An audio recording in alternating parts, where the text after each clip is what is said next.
Welcome to another deep dive. Thanks for having me. We have a lot of ground to cover today. We really do. And you've seen the headlines, you know the situation.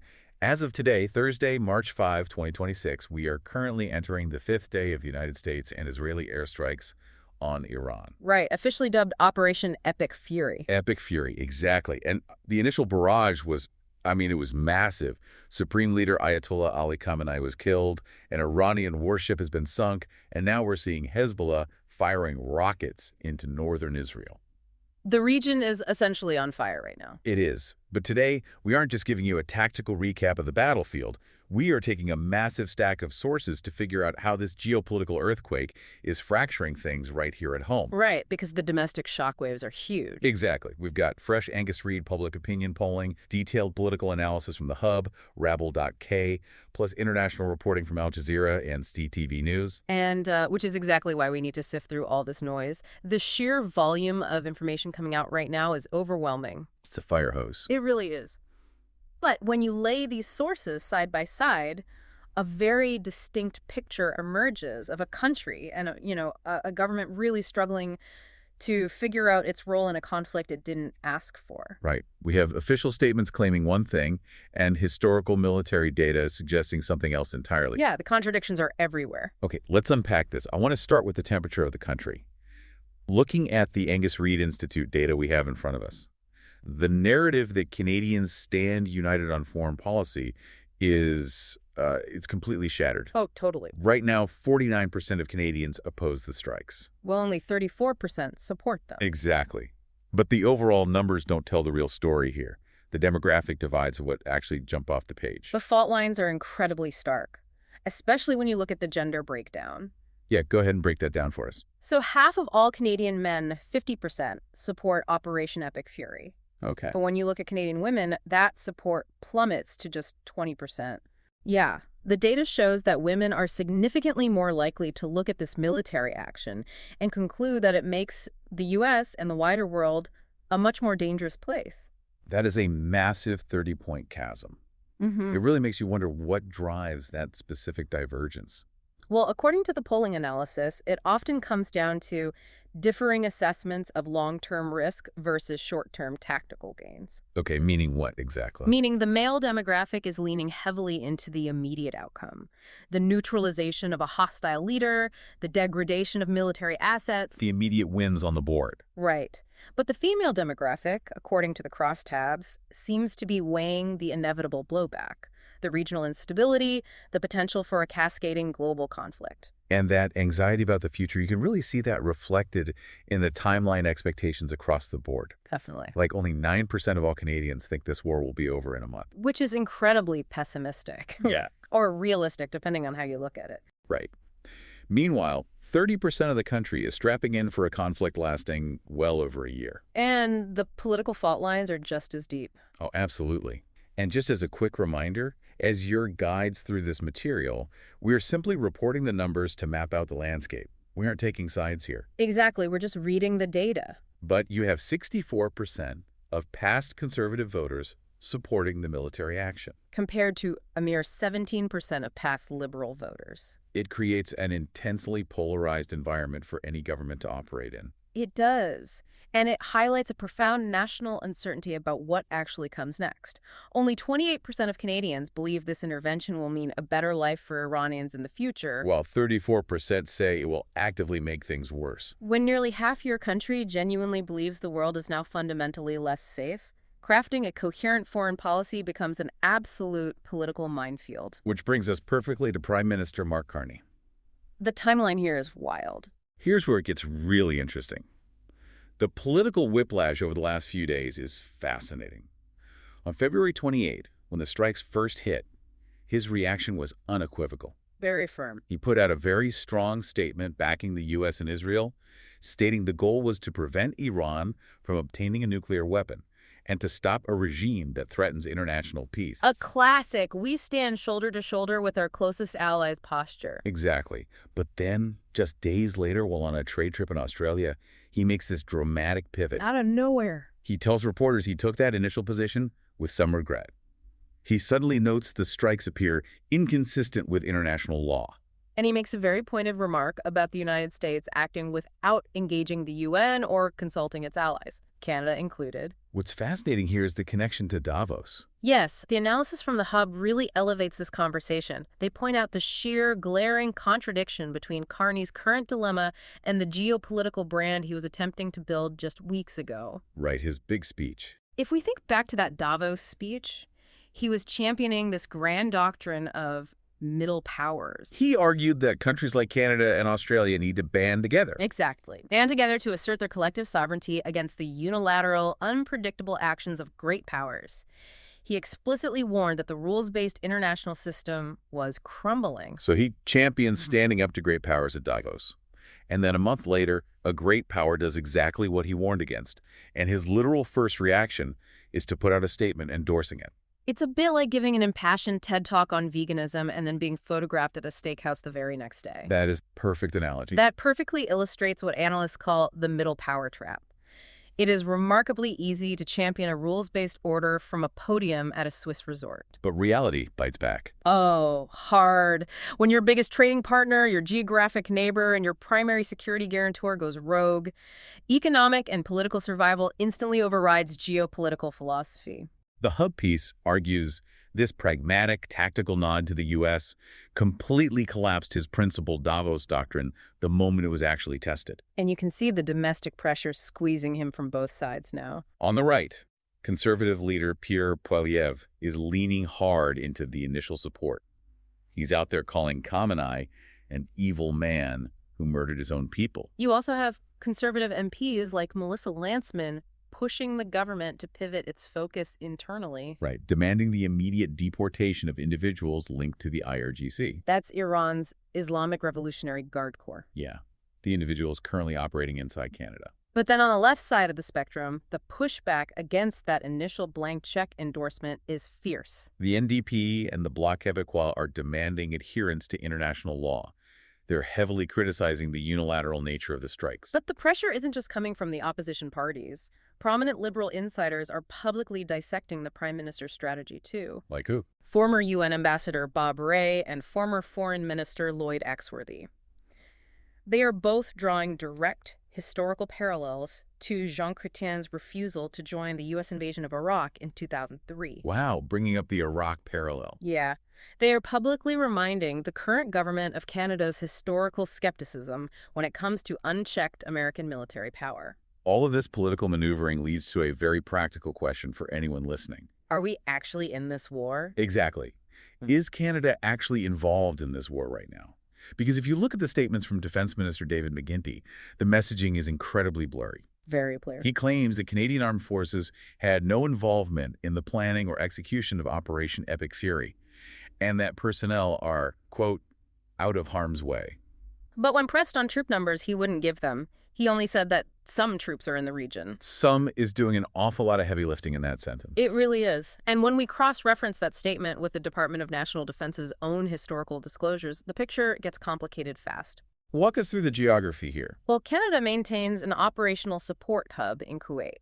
We historically have personnel stationed at the Al Udeid Air Base in Qatar. Which is a facility that Iran has previously explicitly targeted. Exactly. And crucially, Canadian personnel are also stationed at the U.S. Navy Central Command in Bahrain. And that physical presence is where the no involvement claim runs into a brick wall of military reality. Retired Major General Dennis Thompson and Lloyd Axworthy dissect this brilliantly in the sources. They argue that modern warfare doesn't require a Canadian pilot in the cockpit to implicate the country. Because it's a networked war. Exactly. If Canadian officers are embedded in U.S. warfighting headquarters in Bahrain or Qatar, if they are plugged into the intelligence gathering, the logistical planning, or the targeting processes, then Canada is functionally part of the war machine. Axworthy makes the point that you cannot embed officers in allied command centers and then quietly wash your hands the moment the missiles leave the launch pad. You're either in the room or you aren't. Right. And even if we assume those embedded officers are somehow firewalled from this specific operation, which seems unlikely, the economic realities might drag us in regardless. If we connect this to the bigger picture, the looming threat of U.S. economic pressure is arguably the most dangerous front for Canada right now. This is where Professor Fenn Osler-Hampson from Carleton University comes in. Yes.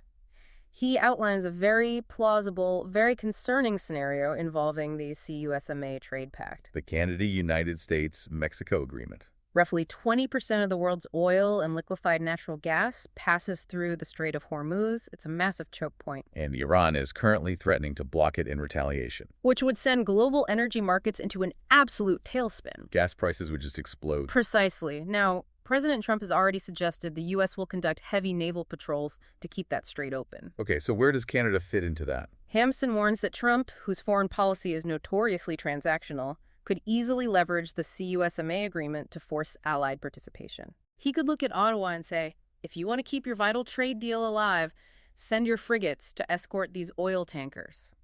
It's an economic gun to the head. Which puts Canada's current stance of studied ambiguity into sharp relief, especially when you look at how our allies are behaving. The contrast is striking. French President Emmanuel Macron is out there aggressively pushing forward deterrence.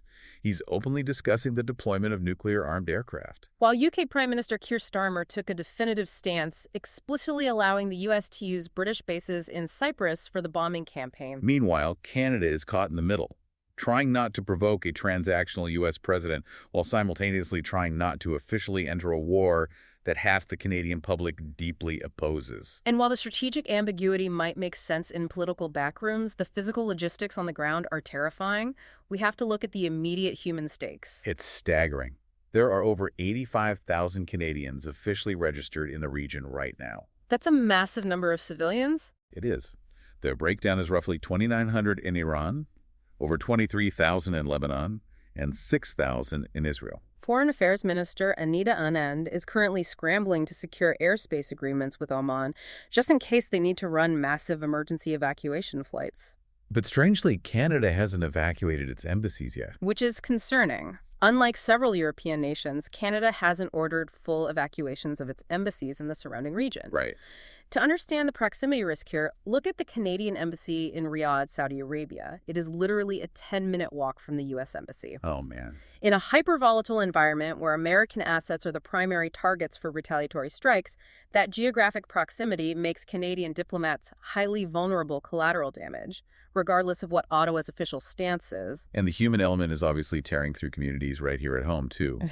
Over the weekend, we saw massive rallies, including a 100,000-strong crowd in Toronto. The cognitive dissonance at these events is profound. How so? On one hand, you have Iranian Canadians openly celebrating the death of Ayatollah Khamenei, expressing this desperate hope that this might finally signal the end of a brutal, decades-long dictatorship. Right. There's relief.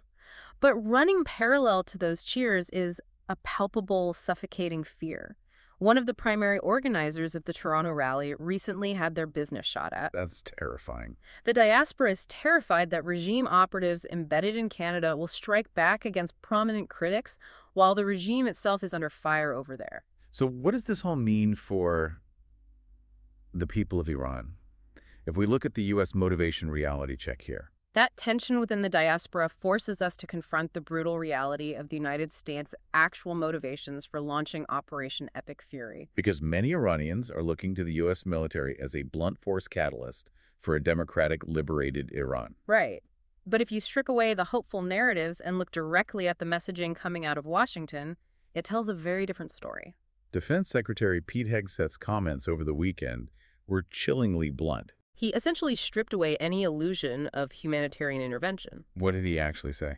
Hegseth stood at a podium and stated, "No stupid rules of engagement, no nation-building quagmire, no democracy-building exercise. We fight to win." Wow. No democracy-building exercise. That is not the language of liberation. It's the language of a purely punitive, destructive military campaign. It suggests the U.S. objective is simply to smash the military and nuclear infrastructure to pieces. Without any strategic plan for the power vacuum that opens up after the bombs stop falling. For those hoping for a democratic transition, that quote is a devastating reality check. Let's pull all of these threads together because the sheer scale of this deep dive is immense. It's a lot to process. We are navigating an unexpected unilateral war that has fractured Canadian public opinion right down the middle, exposing deep demographic and political divides. We are watching a prime minister attempt to reconcile his high-minded international ideals with the raw, unavoidable gravity of American power. We're looking at embedded military officers, highly vulnerable embassies, and the looming threat of the U.S. using our most vital trade agreement as leverage to force our Navy into the Strait of Hormuz. And that connects directly back to why this specific deep dive into the sources is so vital for you, the listener. Because it's not just theory. Exactly. This isn't a distant conflict safely contained on a television screen. The shockwaves are already hitting your daily life. The gas prices alone. It's the immediate impact on global fuel supplies, which dictates the price you pay at the pump and the cost of every single good shipped to your grocery store. It's the physical safety of 85,000 fellow citizens caught in the crossfire.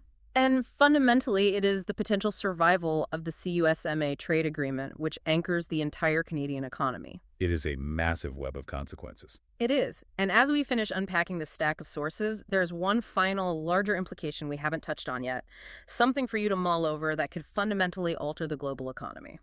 Think about the rules-based international order we always hear about. If the United States can unilaterally launch a war of this magnitude, completely bypassing the UN, and single-handedly disrupt the flow of 20% of the world's oil through the Strait of Hormuz, does that post-WWII order actually exist anymore? Or have we quietly entered an era where raw military power is the only rule that matters? Exactly. And take it one step further. Will this finally be the catalyst that breaks the petrodollar?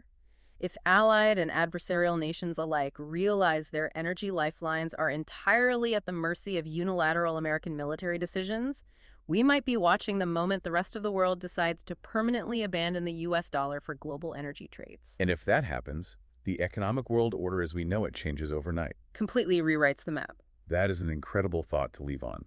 The battlefield is in the Middle East, but the aftershocks could rewrite the global financial system and international law. It's a paradigm shift. Thank you to everyone listening for joining us today as we navigated this incredibly complex situation. We hope this deep dive helped cut through the noise, giving you the context and the why behind the headlines. Keep questioning the narratives, keep looking for the deeper connections, and stay curious. We will catch you next time.